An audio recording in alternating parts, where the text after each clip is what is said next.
नमस्कार दोस्तों, आज मैं आपके लिए लेकर आया हूँ एक ऐसा स्टॉक। जी हाँ, बहुत ही अच्छा केमिकल स्टॉक है एंड जिसने 400% का रिटर्न ऑन इन्वेस्टमेंट दिया है सिर्फ और सिर्फ 11 महीनों में। जी हाँ, मार्च 2023 से लेके फरवरी 2024 तक के ही पीरियड में इसने 400% का रिटर्न दे दिया है, जो कि इसका प्राइस 200 रुपए से 800 रुपए तक चला गया है। इसके बारे में हम डिटेल एनालिसिस करने वाले हैं, किस तरह का मार्केट का फंडामेंटल्स है एंड किस तरह के मार्केट के टेक्निकल एनालिसिस हमें कहने जा रहे हैं एंड कौन से सारे रीज़न है जिसकी वजह से ये प्राइस इतनी तेज़ी से बढ़ा है। तो चलिए वीडियो को स्टार्ट करते हैं। सबसे पहले मैं बात करता हूँ करंटली ये जो स्टॉक है जिसके बारे में हम बात कर रहे हैं वो 642 रुपए पे मार्केट में ट्रेड कर रही है।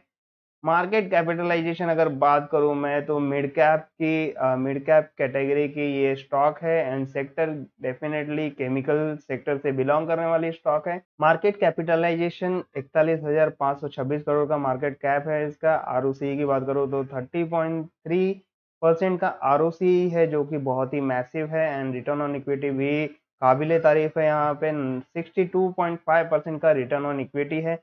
Debt to equity ratio normally 1 के आसपास है, 1.29 है, तो कोई भी घबराने की बात नहीं है, बहुत ही ज़्यादा भी नहीं है।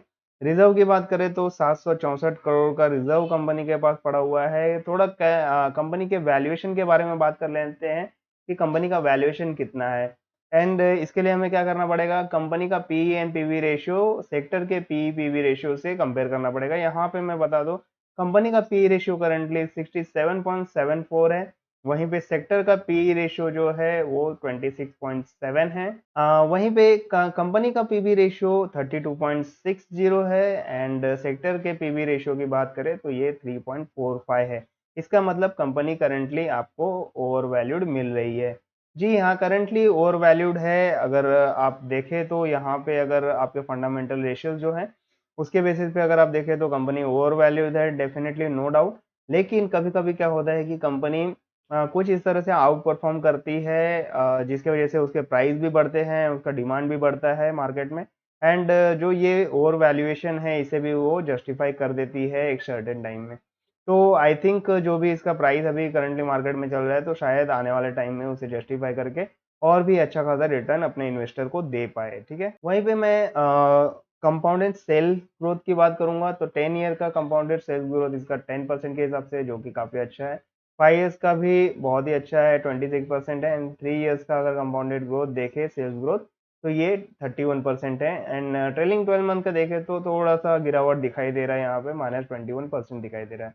वहीं पे कंपाउंडेड प्रॉफिट ग्रोथ की बात करें तो यहाँ पे आप देख सकते हैं कि 10 ईयर्स का प्रॉफिट ग्रोथ है 14% के हिसाब से। 5 ईयर्स का आप देख सकते हैं कि 46% का कंपाउंडेड प्रॉफिट ग्रोथ है, जो कि काफ़ी अच्छा है, बहुत ही अच्छा है। एंड 3 ईयर्स का आप देखो तो एकदम चौंक के हैरान हो जाओगे। ये 459% का कंपाउंडेड प्रॉफिट ग्रोथ है, जो कि आपको आगे के स्लाइड में भी देखने मिलेगा। ट्रेलिंग 12 मंथ की बात करूँ तो ये प्रॉफिट थोड़ा सा कम हुआ है, क्योंकि मैसिव रिटर्न आपको मैसिव प्रॉफिट ग्रोथ जो है 3 ईयर में मिल गए हैं। तो थोड़ा सा एक करेक्शन होता है कि हाँ चलो, यहाँ पे थोड़ा सा करेक्शन है, तो यहाँ पे प्रॉफिट ग्रोथ अगर लास्ट 12 मंथ का अगर बात करो तो ये थोड़ा सा गिरा हुआ दिखाई दे रहा है, -42% है, बट आने वाले टाइम में ये भी काफ़ी अच्छा इम्प्रूव हो सकता है। वहीं पे अगर मैं बात करूँ कि रिवेन्यू की, तो रिवेन्यू आप देख सकते हैं कि कंपनी का रिवेन्यू कितनी तेज़ी से बढ़ा हुआ दिखाई दे रहा है। डायरेक्टली 1977 से 6,334, ऑलमोस्ट 300% यहाँ पे दिखाई दे रहा है। ठीक है, यही आप कंपाउंडेड प्रॉफिट ग्रोथ निकालोगे तो जो आपको 459% का ग्रोथ दिखाई दिया था पिछले स्लाइड पे, तो वो आपको मिल जाएंगे। तो इस तरह से मैसिव रिवेन्यू इन्होंने जनरेट किया है ना, उसी के बेसिस पे इनका जो प्रॉफिट ग्रोथ है उसी तरह से दिखाई देता है। यहाँ पे देखिए 2019 में 163 करोड़ का प्रॉफिट ग्रोथ था। वहीं 2020 में ऑल टाइम हाई यहाँ पे दिखाई दे रहा है, 976 करोड़ का प्रॉफिट इन्होंने दिखाया। उसके बाद 2021 से थोड़ा कम हुआ है यहाँ पे, बट 2021 के बाद से 23 में भी यहाँ पे बढ़ोतरी दिखाई दी गई है। तो इस तरह से अब ये कंपनी काफ़ी अच्छी तरह से आगे ग्रोथ की तरफ बढ़ सकती है। तो ये एक अंदेशा आप लगा सकते हैं यहाँ से। एंड इसी के साथ बात करूँ मैं शेयर होल्डिंग पैटर्न की, तो यहाँ पर प्रमोटर्स ने 90% की होल्डिंग बना के रखी हुई है। जी हाँ, गवर्नमेंट ऑफ इंडिया ने 90% की होल्डिंग बना के रखी हुई है। यहाँ पे 0.11% की होल्डिंग FIS के पास है एंड DIS के पास 0.9% की होल्डिंग है एंड वहीं पे पब्लिक के लिए जो बची कुची है वो पब्लिक के लिए अवेलेबल है। तो चलिए अब मैं स्टॉक का नाम भी बता देता हूँ। जी हाँ, जिसका आप बेसब्री से इंतजार कर रहे हैं कि ये स्टॉक है कौन सा, तो मैं स्टॉक का नाम भी बता देता हूँ। ये स्टॉक है फैक्ट। तो फैक्ट का फुल फॉर्म जो है the fertilizers and chemicals Travancore limited. जी हाँ, हम फैक्ट के बारे में ही बात कर रहे थे, जो एक गवर्नमेंट कंपनी है एंड मोस्ट ऑफ द जो शेयर होल्डिंग है, मेजर शेयर होल्डिंग है गवर्नमेंट ऑफ इंडिया के हाथों में है। 90% का share holding government of India के हाथों में है। चलिए थोड़ा सा कंपनी के एक्सपर्टीज के बारे में भी बात कर लेते हैं। यहाँ पे कंपनी के एक्सपर्टीज के बारे में बात करने जाओ तो इसका सबसे पहले नाम मैंने आपको बता दिया है कि नॉर्मली आप जब ट्रेड करोगे तो ये फैक्ट के नाम से आपको आपके डीमैट ब्रोकर के अकाउंट पे दिखाई देंगे एंड जिसका full form the fertilizers and chemicals Travancore limited है, जो कि एक इंडियन सेंट्रल पब्लिक सेक्टर है एंड इसका जो हेडक्वार्टर है वो कोची केरला में आता है। इसके साथ ही हम बात करें इसके एस्टैब्लिशमेंट की, तो ये इनकॉर्पोरेट किया गया था 1943 में बाय महाराजा श्री चिथिरा थिरुनल बालरामा वर्मा के साम्राज्य में, जो कि ट्रावनकोर के राजा थे उस टाइम पे। एंड ये स्वतंत्र भारत की सबसे पहली फर्टिलाइजर मैन्युफैक्चरिंग कंपनी थी एंड बहुत ही बड़ी सेंट्रल पब्लिक सेक्टर की कंपनी थी, जो कि केरला में स्टैब्लिश की गई थी। ठीक है, तो इसके साथ ही बात करें तो ओनरशिप की, जी हाँ, ओनरशिप आपने देख ली है। 90% का जो शेयर होल्डिंग है गवर्नमेंट ऑफ इंडिया के हाथों में है। इसका मतलब इसका ओनरशिप गवर्नमेंट ऑफ इंडिया के हाथों में है। एंड कंट्रोल की बात करें, एडमिनिस्ट्रेटिव कंट्रोल जो है इसका ministry of chemical and fertilizers के हाथों में आपको दिखाई देगी।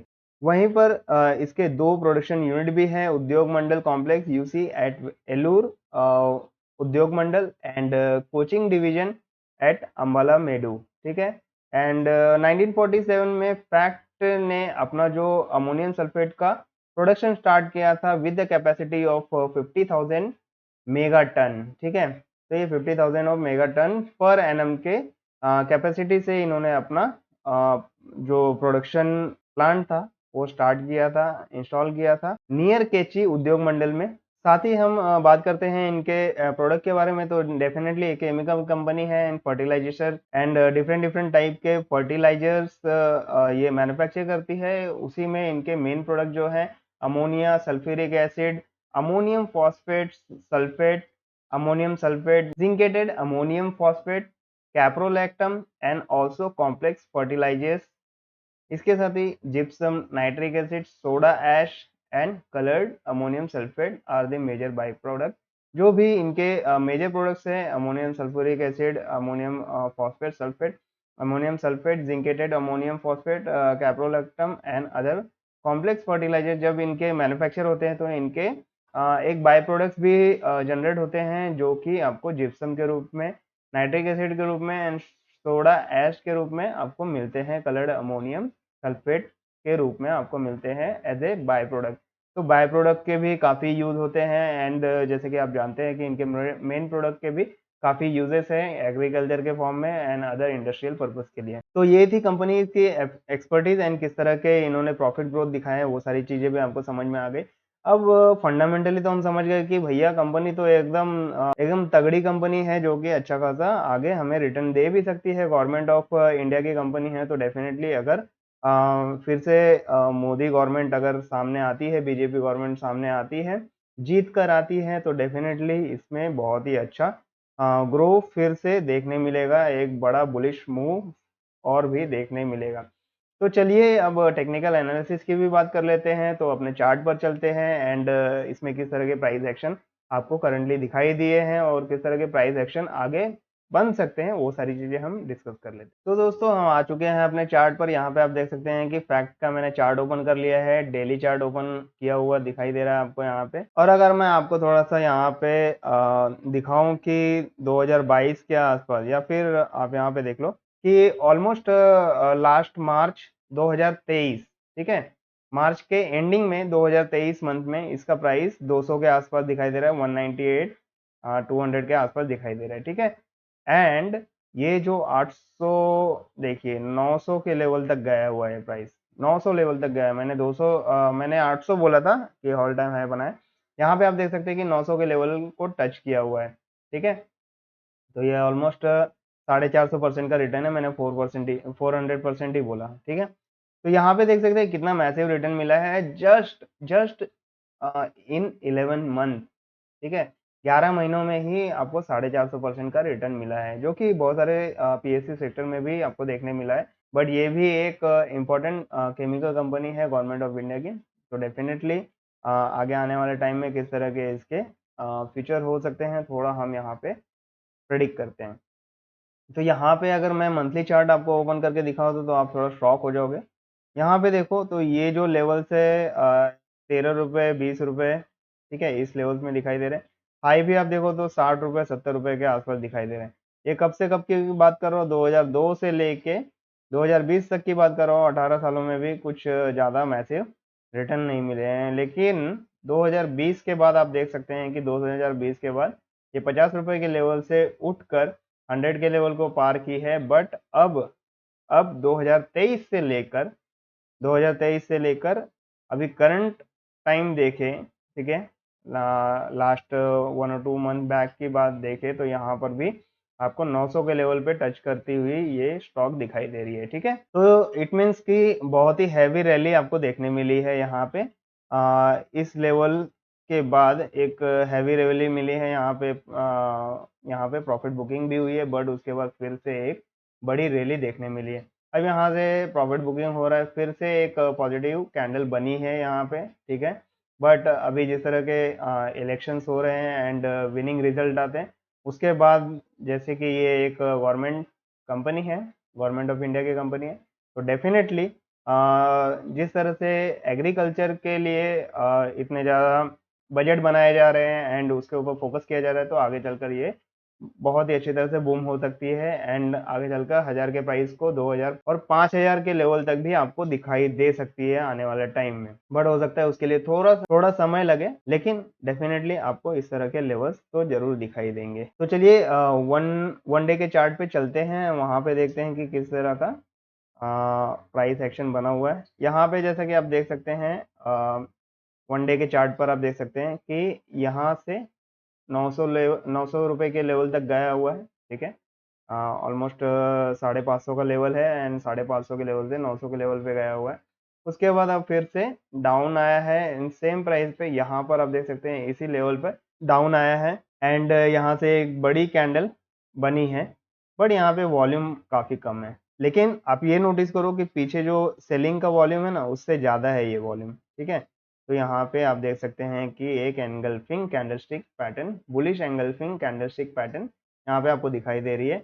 उसके बाद प्राइस काफ़ी कंसोलिडेट हो रहा है इस एरिया में एंड अब डोजेस बनना चालू हो गई है, क्योंकि अब बायर्स एंड सेलर्स कंफ्यूज हैं कि अब क्या करना है, मार्केट को और ऊपर लेके जाना है कि अब यहाँ से और भी ज़्यादा सेलिंग करके हमें प्रॉफिट बुक करके निकलना है। तो ये एक माइंडसेट चल रहा है मार्केट में, जिस तरह के बायर्स एंड सेलर्स के फाइट हैं, तो इसके बेसिस पे चल रहा है। जिस तरह से अगर बीजेपी वॉन होती है, अगर मान लो कि आने वाले इलेक्शन रिजल्ट में बीजेपी विन करती है, तो डेफिनेटली जैसे कि उनके बजट में एग्रीकल्चर को लेके काफ़ी अच्छा खासा अमाउंट कंसिडरेशन होता है, तो यहाँ पे आपको एक बड़ा मूव फिर से देखने मिल सकता है। 1000-2000 के लेवल पे भी जाते हुए दिखाई दे सकता है ये स्टॉक। ठीक है, तो आई होप ये सारी चीज़ें आपको क्लियर हो गई होंगी और किस तरह के चार्ट पैटर्न बने हैं वो भी आपको दिखाई दे रहा है। यहाँ पे डायरेक्टली वी पैटर्न आपको दिखाई दे रहा है, किस तरह से वी पैटर्न बना हुआ है एंड उसके बाद जो ये प्राइस है यहाँ पे कंसोलिडेट हो रही है एंड कभी भी ब्रेकआउट मिल सकता है। पिछले हाई को भी 900 के लेवल को भी पार करके ये 1000 के लेवल के ऊपर जा सकती है। तो ये मेरा कोई बाइंग रिकमेंडेशन नहीं है, बट मुझे एक अच्छी स्टॉक लगी है, तो ये मैं आप लोगों के साथ शेयर कर रहा हूँ। तो डेफिनेटली शॉर्ट टर्म के लिए लगभग आने वाले 1 साल के लिए ये अच्छी स्टॉक है। एंड यहाँ पे जो है आपका एंट्री प्राइस की अगर बात करें, तो वन डे के चार्ट में अगर मैं आपको दिखाऊं, ठीक है, तो यहाँ पे अगर देखें तो आपका यहाँ पे पुल बैक यहाँ पे अप ट्रेंड हुई, ठीक है, फिर से डाउन गया, पुल बैक लिया, फिर से प्रॉफिट बुकिंग हुई, ठीक है। इस तरह से मार्केट ऊपर की तरफ जा रही है। अब यहाँ पे क्या हो रहा है कि थोड़ा सा मार्केट में डाउन ट्रेंड दिखाई दे रहा है, ठीक है, लोअर हाई लोअर लो बनाते हुए डाउन ट्रेंड दिखा है, बट यहाँ से मार्केट संभल गई है एंड इस ट्रेंडिंग सपोर्ट पर सपोर्ट लेते हुए मार्केट ऊपर की तरफ जा रही है। बट अब जो है ये मेजर सप्लाई एरिया है, तो ये सप्लाई एरिया में देखना है कि अगर ये ब्रेकआउट दे के ऊपर की तरफ जाता है, 750 के लेवल के ऊपर जाता है, तो डेफिनेटली यहाँ पे अच्छा खासा आपको बाइंग अपॉर्चुनिटी मिल सकती है। तो मेरे हिसाब से ये जो रेजिस्टेंस पहले आपको दिखाई दी थी और यहाँ पे कंसोलिडेशन हुआ था, तो ये जो सप्लाई एरिया था अब डिमांड एरिया की तरह काम कर रहा है, ठीक है, और यहाँ पर सपोर्ट ले रही है, प्राइस जो है यहाँ पे सपोर्ट ले रहा है। तो डेफिनेटली इस एरिया पर मेजर सपोर्ट बनाया है यहाँ पे 650 के प्राइस के आसपास, 620 630 के आसपास, और यहाँ पे डबल बॉटम बनाते हुए मार्केट ऊपर की तरफ जा सकती है एंड इसमें काफ़ी अच्छा बाइंग अपॉर्चुनिटी है। ये 721 रुपये पे आप बाय कर सकते हैं।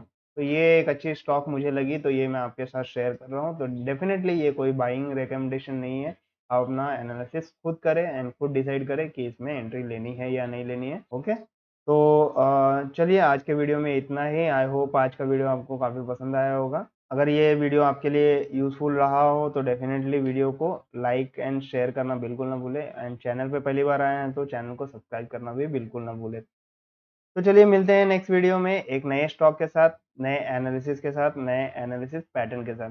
Thank you so much and all the best. Bye bye.